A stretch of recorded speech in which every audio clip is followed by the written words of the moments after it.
There it is. Okay, so basically this presentation came about, like, I don't know, maybe a couple months ago or so. I did a presentation for the UNM Forensic Psychology Fellowship about pre-employment evaluations, doing pre-employment evaluation for law enforcement officers. And Nils kind of thought it would be interesting, or there would be some interesting information to share about that. Of course, I can't really talk about that stuff, but I think there's a lot of interesting stuff that is related to the assessment, sort of the way, I guess, psychologists and oftentimes psychiatrists think about assessment. And so basically what I did is I came up with this presentation that really focuses on how to evaluate people and the issue of cognitive bias, and we'll get into all that later, cognitive bias and how it can create sort of flawed decision makings and flawed judgments over people. So evaluating people, lessons learned from 100 years of psychology. I went ahead and gave psychology all the credit for this.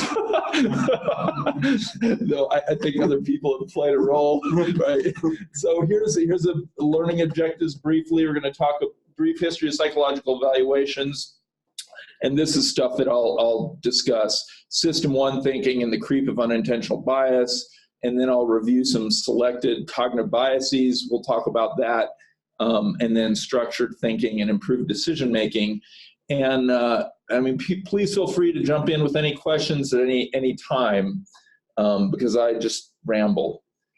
So really, psychology essentially got its start. One of the very first things that we ever did was judge people, right? We're a very judgmental profession. And so we were hot on that. This is early psychological evaluations. There's a typical staff. They stuck us in an old supply warehouse and called it the psychological examiner's office. Robert Yerke is a very famous psychologist, and from World War I, he was a captain. And when we started doing these evaluations, it wasn't very structured, right? So when we were evaluating pilots back in 1914, we had to look for an unusual amount of daredevil spirit, whatever that means, not real specific. Okay, select good men of education and high character, right? And so these are the things that we were trying to find out. And, we're like, God, this is pretty general. So at that point in history, psychology really started focusing on a lot of formal testing. And that's where you get if you guys have heard of this, Army alpha beta tests. They're used to select ground troops of different ranks. Of course, if you had a very superior intellect, that was the high officer type. You got some officers in the room, don't they? Right? They're high officer types. And if you're low average intelligence, you're usually a good private. That's kind of the way that was worked. So it's kind of loosey-goosey, if you will, in the early days. And not only were we interested, in terms of trying to look at members of the military, but we're looking at police officers right around the same time. What we're essentially trying to do, or a lot of the interest in psychology is looking at high-risk professions and sort of what characterized a quality person. Louis Terman, he was one of the early police psychs, probably be considered the first police psych. And so there you go, got San Diego PD. I'm pretty sure that they're still on those bikes, are they? I'm not. Are they? Okay, they do. Especially at the Gaslight District. So, the early, what we call assessment and selection, basically what, Terman found out was that the intelligence tests, as we were developing at the time, were actually pretty good at predicting some job outcomes among law enforcement officers. But what he said is, well, that's all well and good, but sort of intelligence is a very general factor. I mean, you can kind of assume that somebody who's relatively smart, as long as they're, squared away, they're going to probably do a good job in a lot of different areas. And so really to be of greater value to the law enforcement community and other specialized operational communities, we needed a lot more specificity. We needed to know more about what are the job requirements. And here we're talking about what are the psychological job requirements that are necessary. And so from that point forward, you know, psychologists and psychiatrists really start looking at two main lines of effort in terms of how to try and assess operational personnel or high-risk professions.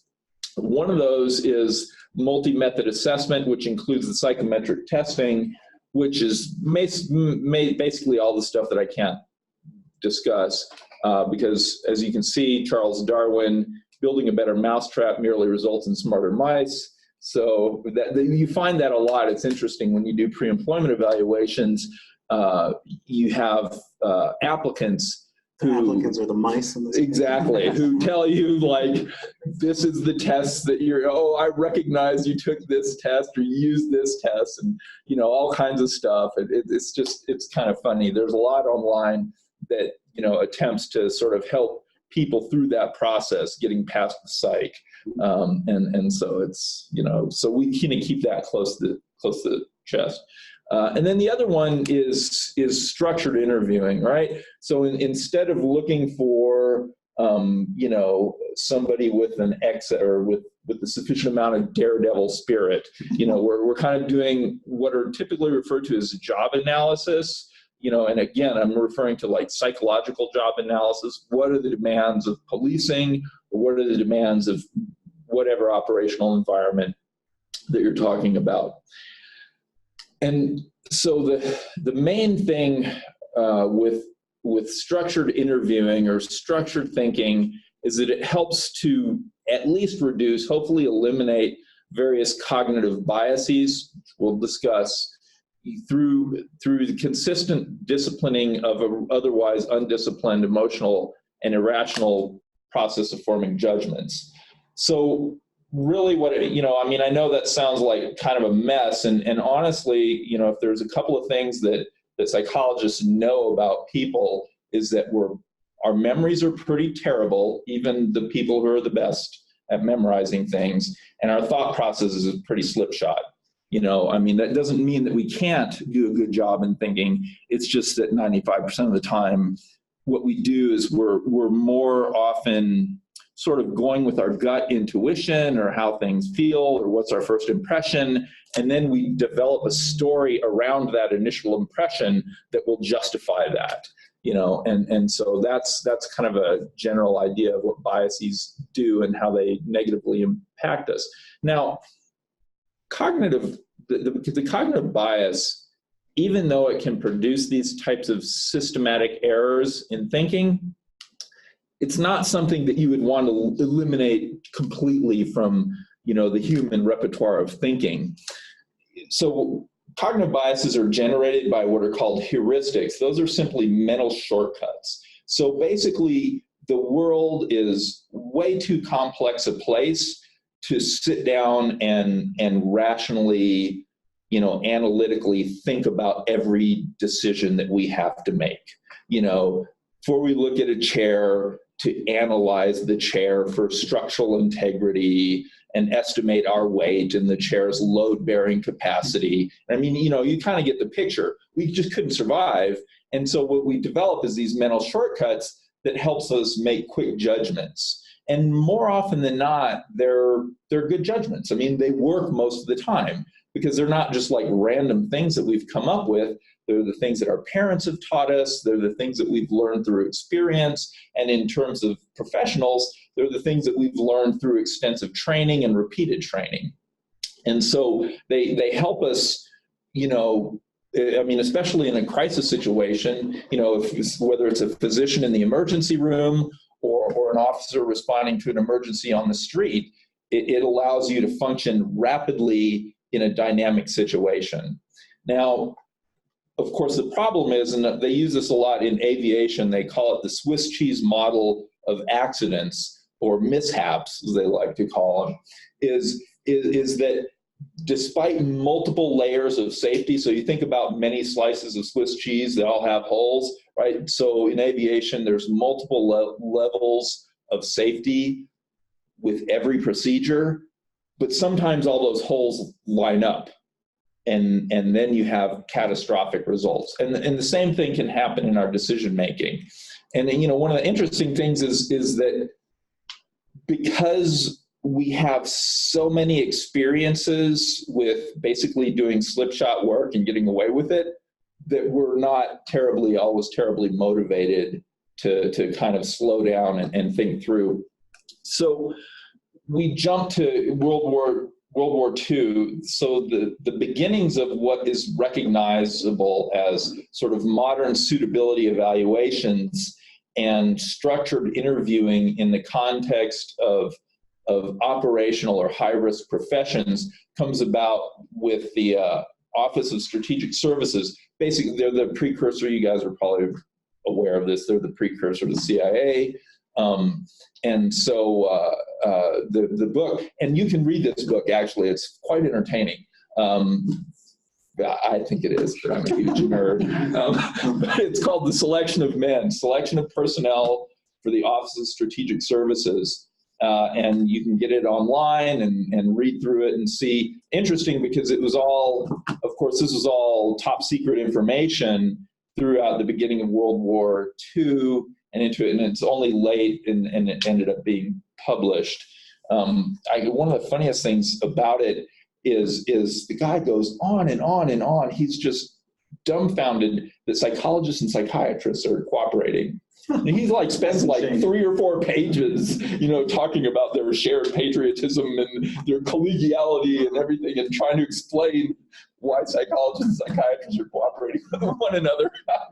So anyways, that's kind of the funny aspect of it. Right, but so in The Selection of Men, this is kind of one of the first times really that this the structured interview that's paired with a psychological job analysis of high-risk professions. So structured interview in an operational setting is the first time that things are really laid out and defined. And this is a very small snippet. There are 7 major categories plus 3 additional categories that contain, there's a whole decision tree rubric of things to look at and consider. And this is just one small snippet. And I included it because I love snafu tolerance. I like the idea that's an important characteristic. And it's something that, and for those of you, does anybody happen to know what the acronym SNAFU stands for? Yes. What does it stand for? Situation, normal, all fucked up. Yes, situation, normal, all fucked up. So basically what that means that you get a high tolerance for fucked up situations. Essentially, it's the ability to maintain an even keel in a chaotic and dynamic scenario. And these are things that we still look for in terms of pre-employments. That we talk about it a little bit different, like zest, right? Activity. But these are still things, it's kind of interesting. These are still things that are quite important in terms of selecting operational personnel. The security part, this is where I would fail. I'm good at keeping secrets, but my ability to bluff is hideous. It's terrible. So part of the military side, I'm also a SEER psychologist. And when I was in SEER school, that became a very important quality to prevent from getting slapped around too much. And I basically discovered that I'm terrible at bluffing and have a highly slappable face. So anyways, I have a question. Yes. Ben Melinda Safety, it says free of annoying traits or annoying habits. Does it go into detail on what those are? Free of annoying traits. Yeah, well, that may be one that we don't necessarily look at as much in those terms, but basically, one of the commonalities among operational personnel is they essentially have to be very good, or ideally, to degrees, they have to be pretty good at getting along with other people, working in teams and things like that. And obviously, there's a whole continuum of that. right? So we all know people who are just obnoxious, but if you're looking at somebody coming in, right, from a psychological perspective, and they basically are people who have, a lot of annoying traits. They're very socially awkward, socially isolated. They prefer not to be around other people. That's not a good operational person, because they have to, one, in policing, for instance, they have to interact a lot with the public. They have to really use a lot of social skills in terms of persuading people who otherwise don't want to go along with the show, and even in, like, let's say, military operational capacities, you're talking about very small team, right? You talk about, like, small SEAL teams, 4 to 8 folks going in remote, austere environments, and they solely rely on each other. They have to have that capacity to get along with one another. Does that answer your question? That's good? Okay. All right. So, so now we go back to, we're talking about, earlier I'd mentioned sort of this heuristic and basics of decision making. How do people make decisions? So, psychology, being the very creative people that we are, we came up with system 1 thinking and system 2 thinking, right? So a lot of thought went into that. And, most of the time in our lives, we spend in what's called system 1 thinking. And this kind of thinking is based on pattern recognition. Pattern recognition, so what that means is that we look around our environment and we say, oh, this resembles a classroom. So depending on what my role is, I am gonna behave in this fashion, right? And so any one of us could start lecturing on some topic, but I'm the guy at the front of the table. I've got the little keyboard and everything. And so, it appears that I have the instructor role. And so based on that pattern, I'm sitting here going blah, blah, blah, blah, blah, blah, blah. And everybody else is sitting around listening to me. And there's numerous other examples. You go into for instance, you go into a restaurant. If it's a fine restaurant, if you see candlelight and tablecloths and maitre d', you behave one way. And if you go in and you see a fry cook with a cigarette hanging off his lip and greasy apron, you behave another way. So that's all. So basically, this system 1 thinking is based on pattern recognition, and it's largely intuitive, and it's not something that we have to put a lot of thought into. It triggers our what psychologists refer to as schemas, or ways of behaving in certain situations, and we just sort of run with it without thinking too much about it.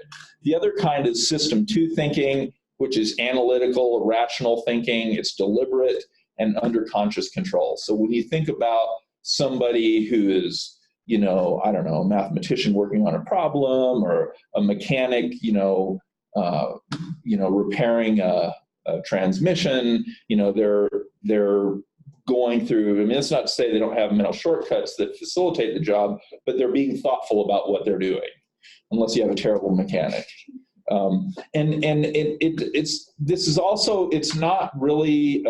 This is not a personality variable. In other words, some people aren't mostly spending their time in system 2 thinking, and rarely, like a research site, let's say an astrophysicist, not spending all his time or her time in system 2 thinking, and then just maybe 5% of their time in system 1. When it comes to astrophysics, they're probably in system 2 thinking, and probably another couple of limited areas of interest. The rest of their life, they're spending it in system 1 and just bumping along like any other human. And so that is where it's kind of, because we use it so frequently, that's where these biases come in. So this is just an example. I've brought up a few examples of different cognitive biases that I kind of think are fun, I guess. I don't know. And so take a look at them, and if anybody can come up with an example, I think I have like 8 of them. where it may happen or has happened in work or investigation. So aggregate bias. So this is this is sort of, in a sense, it's what kind of drives prejudice. You know, you might notice that people may be more prejudiced against groups, especially if they have no experience with that group. And so the aggregate bias is basically where you mistake the characteristics or assumed characteristics of an entire group of people or an entire subset of things. So it could be weapons, it could be rifles, for example. And if you assume that, well, this is like a rifle, so it's clearly going to be accurate at 1,000 meters. Well, not every rifle is accurate at 1,000 meters. So it's those types of mistakes when we make those kinds of assumptions. Anchoring is an interesting one because it's based on whatever initial information you get. That's sort of where you start looking. So let's say, for example, let's just say in psychiatry, if somebody walks in and says, hey, I have bipolar disorder, then that's going to be the psychiatrist's anchor. And they're probably going to consider other things, but their tendency is to first look for proof or disproof that it's bipolar disorder, and then they're going to go to things that are right. So they're not going to go necessarily from bipolar disorder to childhood disintegrative disorder and think that it's that, because those are very far removed. And I just use that example because I like saying childhood disintegrative disorder. It's awesome. It's a great visual. And so that, so that happens but that happens in every way. So if you think about, oh gosh, a common example is political figures. They try and dominate, they try and define the narrative, right? Politicians try and define the narrative. And so what they do is they jump out as soon as they can, and they basically say, this is the deal, this is what we're looking at, this is the situation we're dealing with. And that, in a sense, if they're early enough in the conversation, anchors the conversation there. And so people don't, for a number of reasons, don't start looking further afield, right? They either go with what is that initial anchor or things that are very close to it, right? Okay.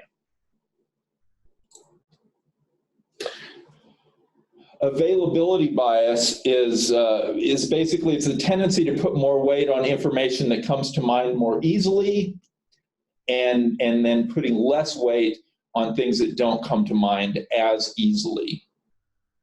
And so there's a lot of interesting things about the availability bias, because one, it's a bias that's based on our own personal life experiences. So obviously, if you've had experiences often enough, then those things come to mind more easily, and those are the things that you are likely to start thinking about first because they come to mind easily. The other thing that's really interesting about it is people can sort of push you into this bias by repeating things frequently. So like if you're repeating a falsehood, you can repeat the falsehood many times, and because you've heard it so many times, you lose track of the source eventually, and it comes to mind easily simply because you've heard it a lot. And because it comes to mind more easily, you're more likely to believe it. So it's a wonderful way of manipulating people, essentially. And it goes hand in hand with the confirmation bias, which is simply, well, the confirmation bias is simply believing things that you already believe, right? So you have a belief, and instead of looking for information or accepting information, that may disconfirm that belief, you simply look for information that supports it. There was a cartoon I was looking at. I wish I would have put it in there maybe, but it was a guy doing a Google search on something that he was interested in learning about, right? And the Google results, the first Google result said literally the very first thing you read that you already believe. And the guy's clicking on it, right? So, but that's a real big problem because, when you think about, right, heuristics, you think about all these mental shortcuts that we naturally take. We believe in the things more readily that we already believe, and we look for the things that come to mind easily. I mean, you can kind of start to see how these things build and lead to really terrible decisions. And I'm trying to keep these all sort of in a similar line. This is for the medical personnel and diagnostic momentum. Anybody heard of diagnostic momentum before? So this is kind of a cool bias in that basically what it says is it's sort of like a snowball chart lore, okay? It's sort of like the snowball effect, right? As information gets passed from one source to the other, you basically, like you could have a man in his home having a heart attack, and the paramedics show up and they're like, "What's wrong?" And the wife says, "My husband's having a heart attack." And so they write down, "Husband's having a heart attack." And they do whatever else, and they may come up with some other ideas, but they hand it off to the emergency room physician, and they say, the guy's having a heart attack and he may also have gas. I don't know. And so, so it just sort of like the more that this diagnosis gets repeated, the more it gets perpetuated. And people tend to start minimizing other information as it comes in. Of course, the same is true in policing investigation, right? If you start your investigation with the neighbor, and the neighbor presents you with a story about what this guy is like, you're responding to a domestic call, let's say, and the neighbor presents you with a story of what this guy is like, then, okay, that's a piece of information, and then somebody confirms some of that information, but you get some more information that maybe suggests the guy isn't really violent, but now you have sort of like two pieces of information that say the guy has a prior history of violence and he's bananas, and then one or maybe two disconfirming stuff that suggests otherwise, and it can just kind of, depending on how many times the original information gets repeated, it can lead you astray, and you can stop your search, which is sort of like, so it's called search satisficing. So the term satisficing is an important term. It's an important skill, actually. So so if you're dealing with people, dealing with people who are perfectionists, when you're trying to treat perfectionism, this is one of the sort of the cognitive manipulations. I don't know. It's one of the skills that you teach. It's called satisficing, and what that means is basically good enough for government work. Right. So people who are truly perfectionistic, huh? Not very good. I work for the government, so I can say all kinds of stuff. But basically, one of the problems, for instance, with perfectionism is that the people get so hung up on particulars and the exactitude, and at some point you really can't. You've gathered as much information as you can get. And that's as much as you can get, and more information doesn't add more to the story, and so you sort of cut it off right there. So you've heard probably the term paralysis by analysis. You can't move forward in an investigation because you're just pulling in more and more and more information, even though it may not be relevant information. So satisficing is the ability to be able to stop when you've essentially got enough. Now, the problem with this search satisficing, the cognitive bias, is that you stop too early. as soon as you find basically something that seems to fit the story, something that feels right, or something that your intuition says is correct, you call off the search. You stop, you're like, this is the result, or this is my conclusion, even though you probably haven't looked at all the leads that you should have looked at or considered all the evidence that you have. Okay. Fundamental attribution error. And some of you guys may have heard of this before as the actor-observer effect. It's kind of funny. So it's the tendency to blame people when things go wrong.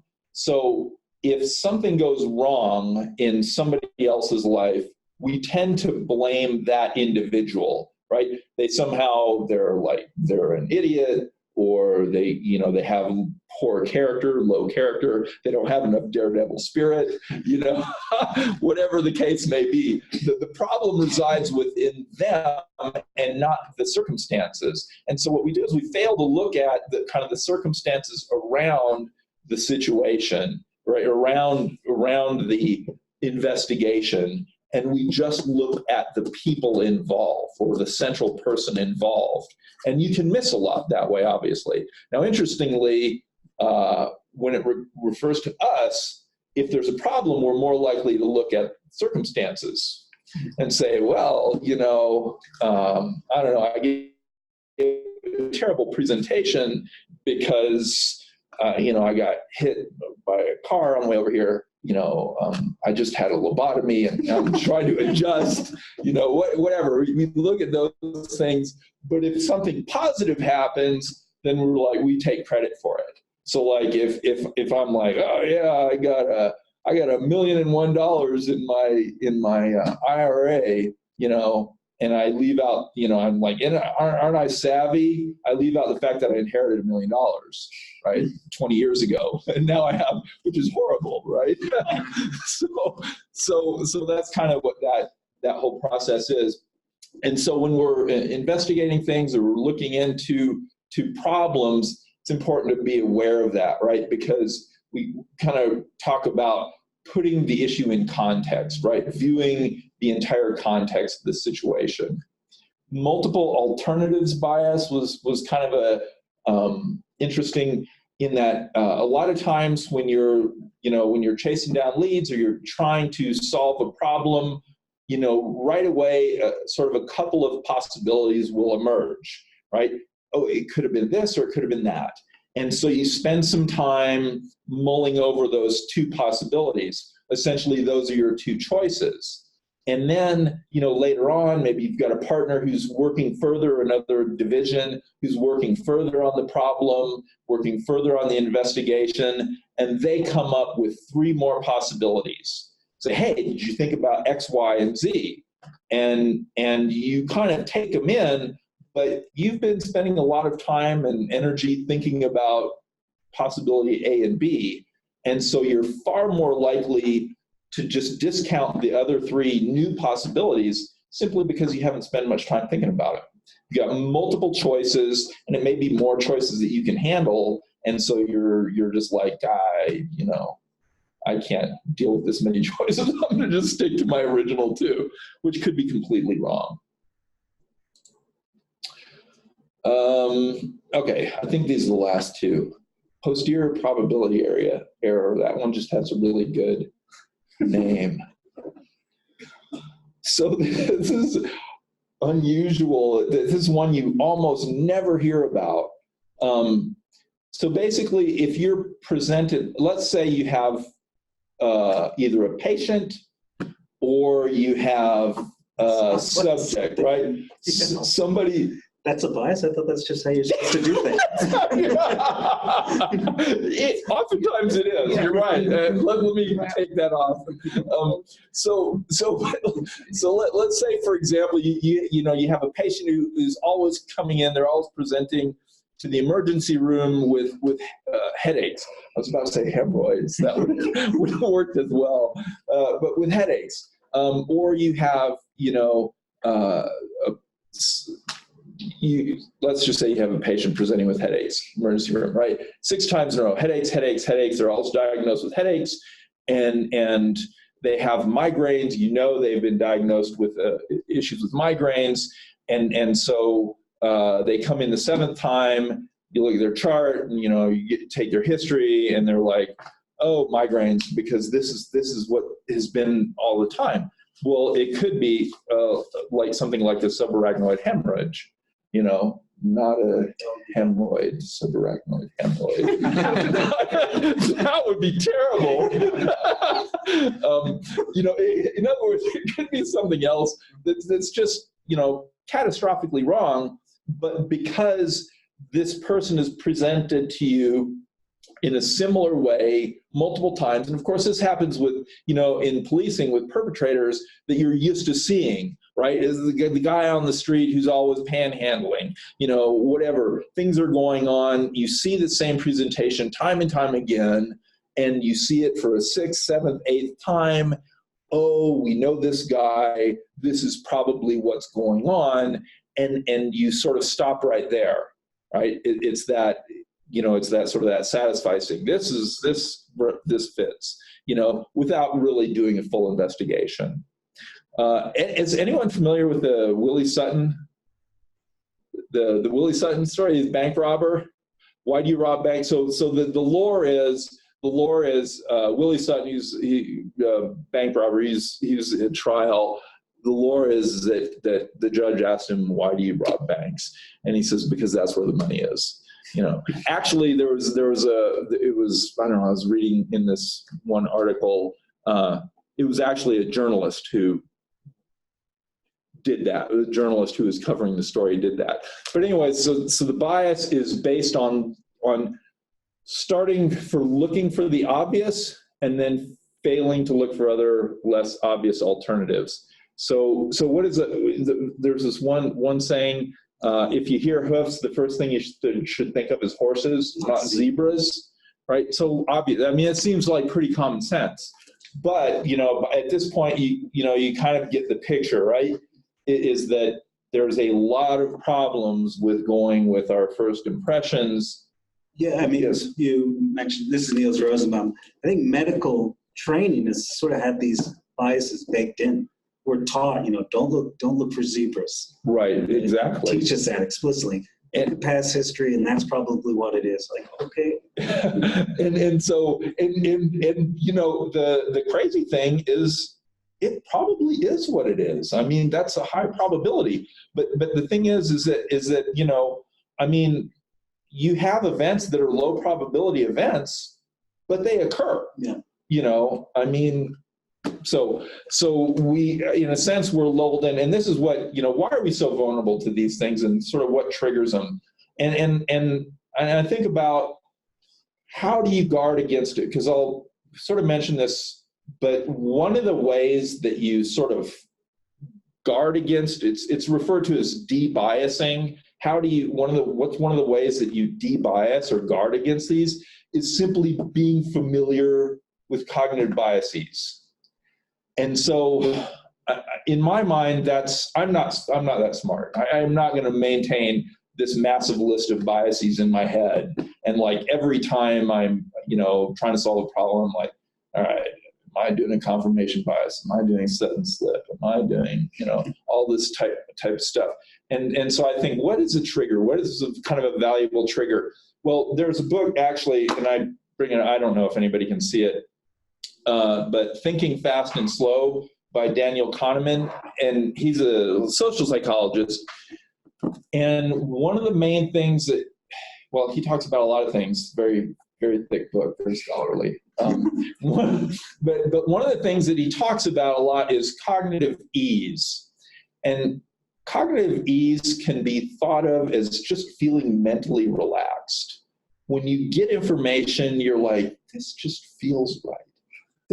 You could call it intuition, and that is actually a good trigger to think, what should I be thinking about, right? Because you have that sense, right? I have that sense.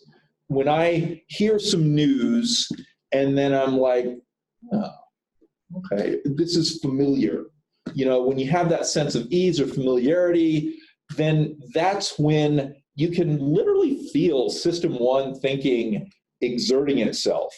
And so you're less likely to question the assumptions that you make. You're less likely to challenge evidence that is presented to you that may be disconfirming of what you're thinking about. The other one that should raise suspicions in terms of this system one versus system two thinking is coherence.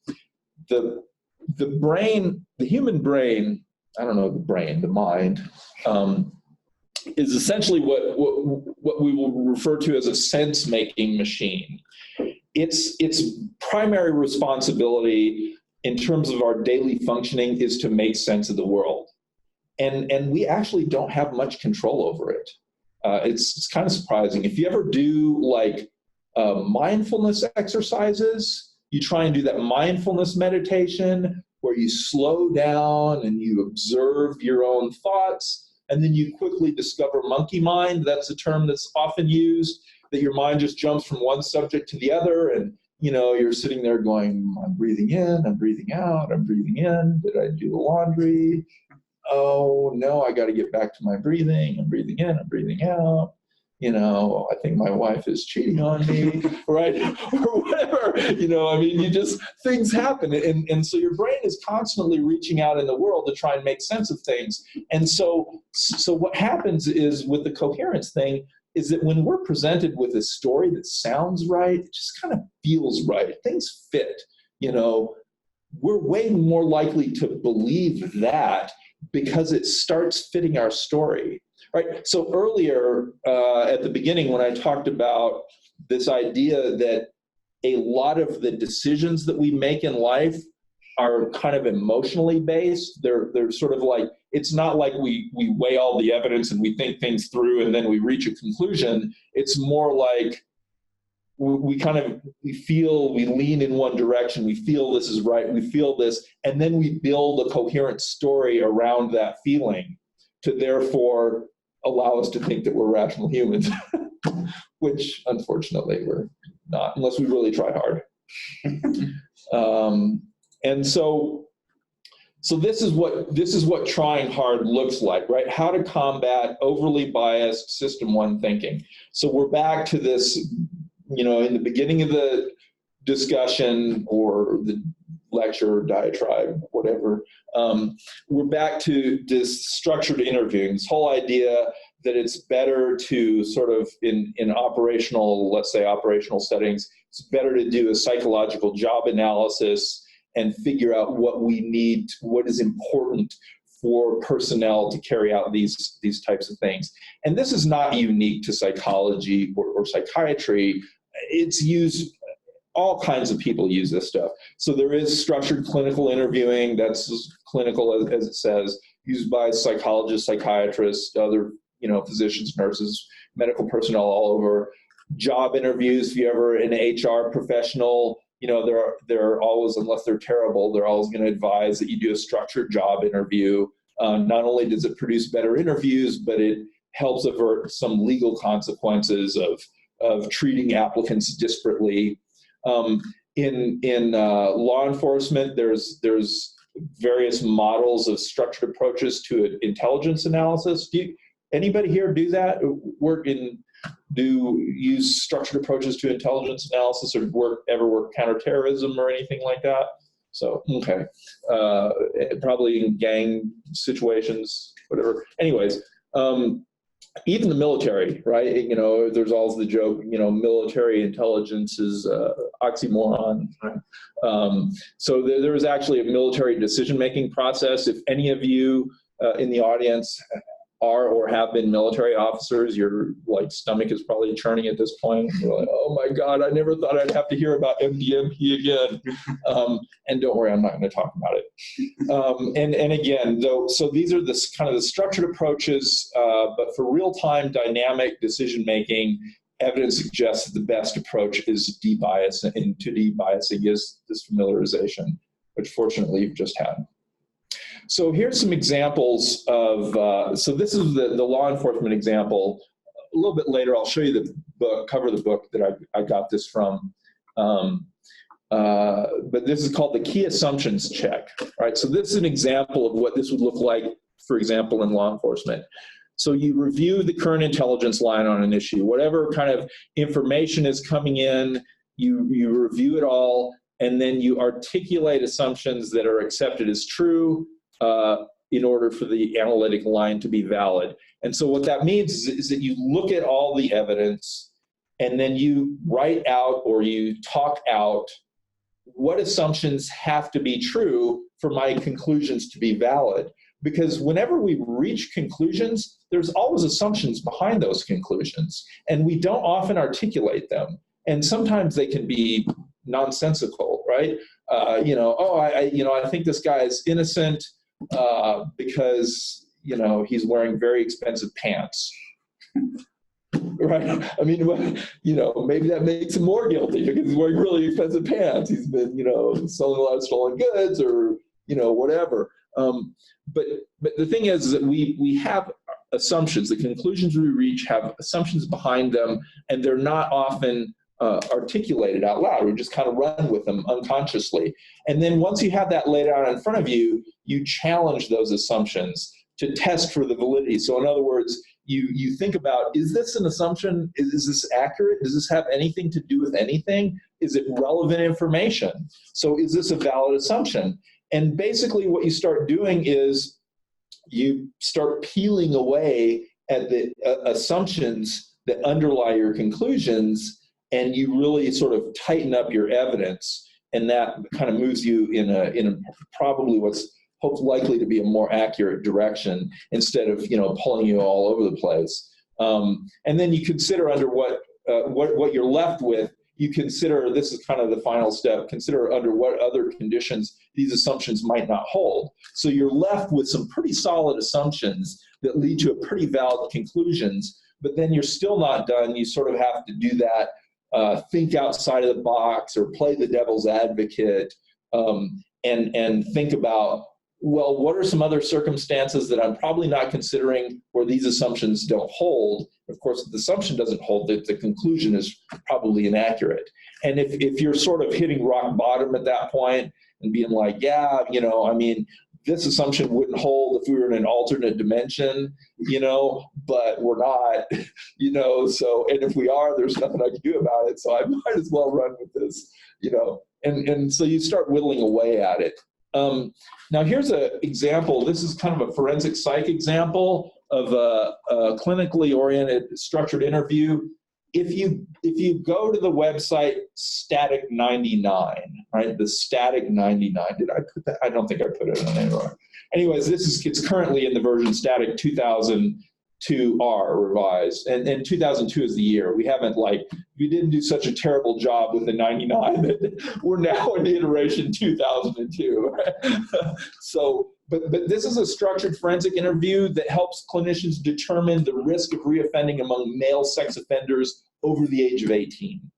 And so what it does, so I mentioned this, it takes what's called an actuarial approach. So we look at known risk factors for reoffending, and we sort of add up the numbers. You get a score of 1 or 0 or 2, depending on what you're looking at. So for instance, age, if you're between the ages of 18 and 35, it gets 18 and 35, you get a 2 for the probability of reoffending. And because that age group they have a lot more energy.